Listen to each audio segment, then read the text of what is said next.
اتنی بے وفا دنیا میں رہتی تو ابھی مرنے والا اندر پڑا ہوتا ہے، چرپائی نکال کے باہر رکھ دیتے ہو، سگا بیٹا اس بستر پہ لیٹنے پر لیٹنے کو تیار نہیں جس پر باپ کا دم نکلا ہوتا ہے۔ مجھے تو ایک مرتبہ روٹی آ گئی، مجھے تو ایک مرتبہ دیکھ کے رونا آ گیا۔ اللہ اکبر، باپ جن کپڑوں میں بھرا، میں اللہ والی کپڑے اتار کے دہلیز میں کونے میں رکھ دیے، سبھی اولاد ہاتھ نہیں لگا رہی کہ ناپاک کپڑے۔ خدا کے واسطے نوجوانوں عرض کر کے جاؤں گا، تم نے تو بڑی زندگی گزارنی ہے۔ ان بزرگوں نے، اللہ اکبر، ان مٹی کے گھروں نے، یہ خالی کھوکھلے سے گھر رہ گئے، ان کے پاس ہے کیا؟ خرچہ دو گے تو جیب میں لے لیں گے، ورنہ چپ کر کے منہ دیکھتے رہیں گے۔ رب اکبر کی قسم ہے، اپنی غیرت جانے نہیں دیتے، بھوک اپنی قربان کر دیں گے۔ ایسے ایسے غیرت مند میرے ماں باپ دیکھے جو بھوکے تو سو جاتے ہیں لیکن روٹی کے لیے کسی کے آگے ہاتھ نہیں پھیلاتے۔ امی جان آپ تو کھاتی نہیں ہو، پکانے کا کیا فائدہ؟ کہتی ہاں بیٹی پکانے کا کیا فائدہ، جب تو اتنی سی تھی تیری ماں نے بھی کبھی پوچھا تو کھاتی نہیں، پکانے کا کیا فائدہ؟ کبھی منہ بنا کے بیٹھ جایا کرتی تھی، یہی بار ٹکڑے توڑ توڑ کے منتیں کر کے پہلے ماتھا چوما کرتی تھی، پھر لقمہ منہ میں دیا کرتی تھی۔ آج تیرے ابا نے کہا میں روٹی نہیں کھانی، کہتا نخرے بڑے اب آ گئے ہیں۔ امی نے کہا مجھے بھوک نہیں، کپڑی رہنے دے، بھوک لگے گی آپ ہی کھا لے گی، تجھے زیادہ اس کی، اللہ اکبر، زیادہ اس کی خدمت کر کر کے تجھے اسے سر پہ چڑھا لیا ہے۔ یہ شور اپنی بیوی سے اپنی ماں کے حق میں کہہ رہا ہے۔ مجھے ایمانداری سے بتاؤ، گھر کے ماحول میں قیامت نہیں آئے گی تو کیا آئے گا؟ ماں باپ کے گھر سے آنے والی پہلے تفریح کر کے بیٹھ جاتی ہے، سسرال میں آ کے کہتی ہے تیری ماں نے یوں کہا، تیرے باپ نے یوں کہا۔ میری بچیوں خدا کے واسطے اس بول کو تھوک دو، کچرے کی ٹوکری میں ڈال دو، یوں نہ کو تیری ماں نے کہا بلکہ کو میری ماں نے کہا ہے۔ وہ ایسا بچہ دیا جو میری زندگیوں کی خوشیوں کو دوبالا کر رہا ہے۔ میری بہنوں، میری ماں، خدا کے واسطے اولاد آگے، پڑوسیوں کے آگے، محلے داریوں کے آگے کبھی بھی اپنے شوہر کا شکوہ نہ کرنا، اپنے شوہر کی بدخوئی نہ کریو، اپنے شوہر کی بدگمانی نہ کریو، اپنے شوہر کی میرے عزیزہ کسی کے سامنے بدخوئی نہ کریو۔ یہ تو ایسے موقع پر دھوکہ دے کے جائے گا، ادھر اس کے سانس نکلے گا، رب اکبر کی قسم ہے تیرے ہاتھوں سے چوڑیوں کو اتروا لیا جائے گا، لال جوڑا اتروا لیا جائے گا۔ پھر خدا پاک کی قسم یہ ٹکر ٹکر اولاد کا منہ دیکھے گی۔ خرچہ دینا تو دور کی بات ہے، سگی ماں سے بچوں میں کوئی بات کرنے کو بھی تیار نہیں ہوگا۔ بیٹے آجا ٹانگوں پہ ہاتھ مار دے، بڑا صبح سے انتظار ہے، درد سے مر گئی، کہتا امی جان نوکرانی رکھنی پڑے گی، اب تیرا بیٹا کما کے لایا، تیرا بیٹا کما کے لایا، تیری ٹانگیں دبائے، وہ تو قبر میں چلا گیا، بوجھ میرے سر کے اوپر ڈال کے چلا گیا۔ لوگ پوچھتے ہیں قیامت کب آئے گی؟ باپ کے مرنے کے بعد بیٹیوں بہنوں کو دیکھ کر اور بیوہ ماں کو دیکھ کر سگا بچہ جوال کہہ دے لوگوں یہ مصیبتیں میرے گل میں پڑی ہے، مجھے تو سکھ کا سانس نہیں ملتا۔ رب اکبر کی قسم ہے اس گھر میں قیامت سے پہلے قیامت آ گئی ہے۔ لوگ پوچھتے ہیں قیامت کب آئے گی؟ اللہ اکبر، جوان بیٹے کو بوڑھا باپ ملنے کے لیے ترسے اور پتہ لگے بیٹا کمرے میں لیٹا ہے، بوڑھا باپ لاٹھی کے سہارے 6 نمبر کی اینک لگا کر اللہ اکبر دیوار کا سہارا لے کے بیٹے کے کمرے میں جائے، بہو آگے کھڑی ہو جائے، ابو جی ابھی سوئے ہیں، اٹھ گئے تو پھر مل لینا۔ رب اکبر کی قسم ہے باپ مایوسی کے آنسو لیتا ہوا آ جائے، سمجھ لو قیامت سے پہلے قیامت آ گئی ہے۔ لوگ پوچھتے ہیں قیامت کب آئے گی؟ اللہ اکبر، دادا ابو نے پوتے کو بلا لیا، اپنی روٹی میں سے ٹکڑا کاٹ کے دیا، لے بیٹے کھا لے، بڑے چاؤ سے دیا تھا، بہو نے ہاتھ میں سے لے کے رکھ دیا۔ دادا جی اللہ اکبر، آپ نے ہاتھ نہیں دھوئے، جراثیم بچے کے منہ میں نہ چلے جائے، دادے نے لقمہ واپس رکھ دیا، اپنا بھی منہ سے نکال دیا۔ سمجھ لو قیامت سے پہلے قیامت آ گئی ہے۔ خدا را اپنے گھروں کو بچاؤ، اپنے گھروں کو بچاؤ، نبی والی زندگی لے کے آؤ، حضور والے اخلاق لے کے آؤ، حضور پاک صلی اللہ تعالیٰ علیہ وسلم کے جو گرانے میں مبارک زندگی تھی وہ زندگی لے کے آؤ۔ میری بہنوں، میری بچیوں، یہ جتنے حضرات بیٹھے ہیں یہ تو 8 دن کے بعد مسجد میں آ کے سن لیتے ہیں، کسی جلسے میں چلے جائیں گے، کسی ختم بخاری میں چلے جائیں گے، کسی دستار بندی کے پروگرام میں چلے جائیں گے، تمہیں مجھے سنانے کا موقع ملا۔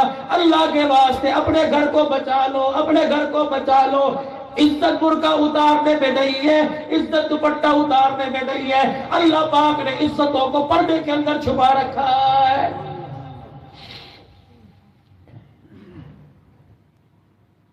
یا تو سیدہ فاطمہ الزہرا رضی اللہ تعالی عنہا کا نام لینا چھوڑ دو، ورنہ سیدہ فاطمہ کا پردہ اپناؤ۔ حضرت اسماء بنت عمیس بیٹھی ہے، حضرت فاطمہ الزہرا رضی اللہ تعالی عنہا حضرت اسماء سے پوچھ رہی ہے، اسماء ایک فکر مجھے کھائی جا رہی ہے، میرا کلیجہ ہلکا کر دیا، مجھے اندر سے اس فکر نے کھا لیا۔ ابھی اماں فاطمہ کیا فکر ہے؟ اے فاطمہ، میں نے مدینے میں عورتوں کے جنازے دیکھے، اللہ اکبر، جب چرپائی پہ میت جنازہ ڈالا جاتا ہے، اوپر چادر لے کے جاتا ہے، جسم کفن تو چھپ جاتا ہے لیکن وجود کی قدامت، لمبائی، موٹائی نظر آتی ہے۔ میں نہیں چاہتی کہ میرے جسم پر چرپائی پر بھی کسی کی نگاہ پڑ جائے۔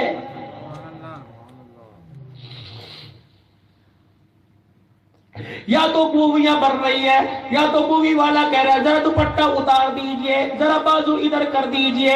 اللہ کی قسم، ہم نے تو وہ دور دیکھے جب ہماری مائیں مر جایا کرتی تھی، اولاد کے سامنے ہم اپنے شوہر یعنی ہمارے باپ سے بات نہیں کرتی تھی۔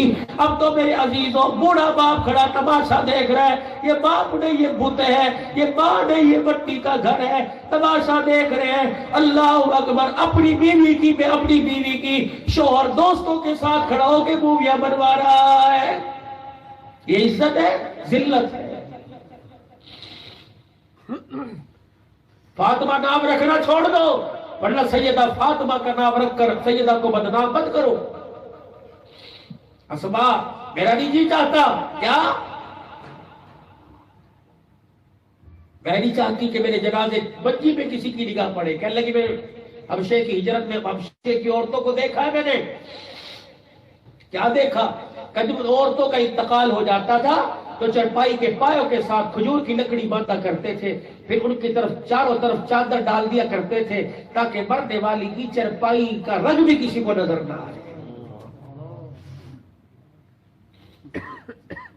یا تو لاکھ قبرستان میں آوازیں دیتے رہ جاؤ، بھئی غیر محرم پرے ہو جاؤ، غیر محرم پرے ہو جاؤ، کوئی بھی پیچھے نہیں ہٹتا، کوئی بھی پیچھے نہیں ہٹتا۔ کوشش کیا کرو غیر محرم کو کندھا بھی نہ۔ کیسا پیارا سادہ سا ہمارا دین تھا، یہ دقیانوسی نہیں ہے، یہ کالی کملی والے کا لایا ہوا دین ہے۔ عورتوں کی عزت بچانا، ان کے تحفظ کے لیے آواز اٹھانا دقیانوسی ہے، تو پھر دین کیا ہے؟ تھوڑی دیر گزری، حضرت علی کا انتظار ہو رہا ہے، دروازے کی طرف ٹک ٹکی بند کے دیکھ رہی ہے۔ اسماء، میرا جنازہ ایسے ہی اٹھائی ہو جیسا تو نے بتایا ہے۔ کیسے اٹھاؤ گی؟ اندر تشریف لے گئی، غسل کر لیا، دھلے ہوئے کپڑے پہن لیے، اپنی چرپائی کو قبلہ رخ کی طرف کروا لیا، پھر چرپائی پہ لیٹ گئی، اپنے سر کے بالوں کو چھپا لیا۔ اسماء زندگی بے وفائی کرنے والی ہے، علی ابھی بھی آ رہے، پتہ نہیں آئے یا نہ آئے، پتہ نہیں حیاتی میں آئے یا مرنے کے بعد آئے۔ اگر علی میرے مرنے کے بعد آ جائے، اسے کہہ دینا فاطمہ کی وصیت ہے، فاطمہ نے اپنا غسل خود ہی کر لیا ہے اور یہ دھلا کپڑا کفن کے طور پہ پہن لیا ہے۔ مر تو دور کی بات ہے، کسی عورت کو میرا جسم دیکھنے نہ دینا۔ میں فاطمہ بڑی حیا والی، کیونکہ اس کے چہرے کو مصطفیٰ نے دیکھا، یا علی المرتضیٰ تو نے دیکھا ہے۔ فرمایا کسی عورت کو میرا کندھا اندر سے یہ نہ کھول کپڑا ہٹا کے نہیں دینا دکھانا۔ حضرت علی آئے، سیدہ فاطمہ کا انتقال ہو چکا تھا، حسرت سے کھڑے روتے رہے۔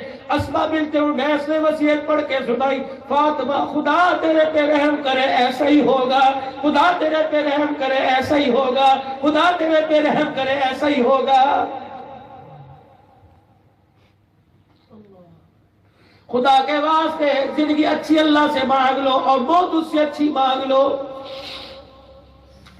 اس وقت دنیا کے اندر کوئی بھی کامیاب نہیں ہے، آپ کے بارے میں میں کہہ نہیں سکتا، لیکن میں کامیاب کوئی نہیں،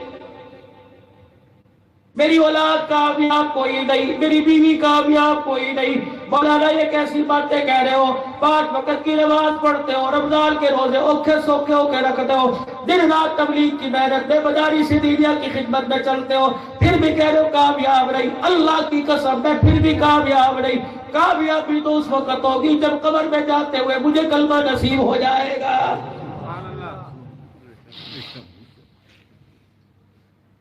دوستو ایمان بچانا بڑا اوکھا معاملہ ہے، اللہ سے اپنی ایمان کی سلامتی مانگ لو۔ کفل تو کہیں نہ کہیں سے مل جاتا ہے، اپنے نہیں دے تو خیرات کا مل جائے گا، خیراتی نہ دے لوگ چندہ اکٹھا کر کے دے دیں گے، گلخانی لوگ چندہ اکٹھا کر کے کر دیں گے، لیکن میرے عزیزوں معاملہ ایمان کا ہے، کسی کا ایمان کسی کو نہیں ملا کرتا۔ اپنے ایمان پر اتنی محنت کر لو کہ موت کے وقت تمہارا ایمان چھینا جا رہا ہے۔ میرے عزیزوں کفن کے اوپر پھول جائے یا نہ جائے، لیکن سینے کے اندر تیرے میرے ساتھ ایمان چلا جائے۔